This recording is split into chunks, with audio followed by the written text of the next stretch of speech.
ang performance ng inyong anak sa school? Well, may kakaibang paraan para maging matalino at bibo ang inyong chikiting. At ito'y sa pamamagitan ng age-old Chinese calculator, ang abacus.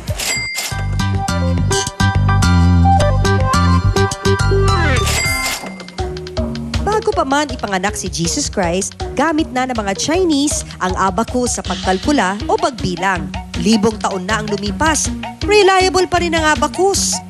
Itong nag-inspire sa SIP International para gamitin ang abacus na i-maximize ang kakayahan at potensyal ng mga bata. Tinawag nila itong Abacus Brain Enhancement Program. Marami po kasing tao iniisip na ang abacus medyo makaluma na po. Ngayon kasi marami na pong mga studies na napapakita na ang paggamit ng abacus ay maraming mga benepisyo para sa atin. Isa po doon yung na-activate po yung brain cells natin. Hindi daw madali ang ganitong business. Laruan lang kasi ang karaniwang tingin ng Pinoy dito. Pero dahil effective, unti-unting dumarami ang kanilang estudyante. It's doing well.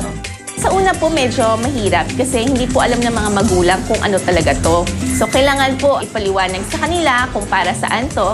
Pero pag nakita naman nila na yung benepisyo, natutuwa din sila. Tila mahirap ngang gamitin ang abacus. Kaya eto, tuturuan tayo ni Teacher Kyra. So ang mga bead dito sa ibaba ng divider equal to 1 po. So kung tinaas ko po dito, that's 1. Pag ito po, 2. Ito, 3. Ito po, 4. Ngayon, pagka 5 po ang ginagamit natin, itong bead na nasa taas. So, pag binaba ko po to, equal to 5. O, diba? Ito si classmate Isis, 10 years old. Happy dahil tumaas daw ang kanyang mga grades mula nang mag-enroll dito. Masarap po itong matutunan. Sa school po dati ay mababa ang math ko. Simula nang nag-abacus ako, naging 92. Wise invest daw ito dahil talagang ma-enhance ang kakayahan ng inyong mga chikiting. In-enroll ko yung 3 anak ko dahil kakaiba itong programa.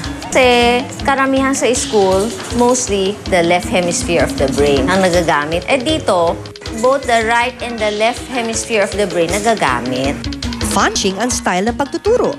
So yung ibang bata po, pag nakikita nila yung abacus, yan, na, makulay siya, di ba? So parang hindi niya masyado naiisip na aral. Parang naglalaro lang siya.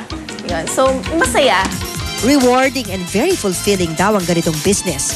Bukod sa kumikita na, instrument pa sila para maging mahusay ang inyong mga kids. Yan masasabi ko na sa tingin ko, ito na nga talaga yung passion ko. Kasi iba yun pagka nagtuturo ka sa mga bata. Minsan mahirap, medyo frustrating pag makulit yung bata. Pero at the end of the day, iba kasi na you know you're making a difference sa buhay ng mga bata.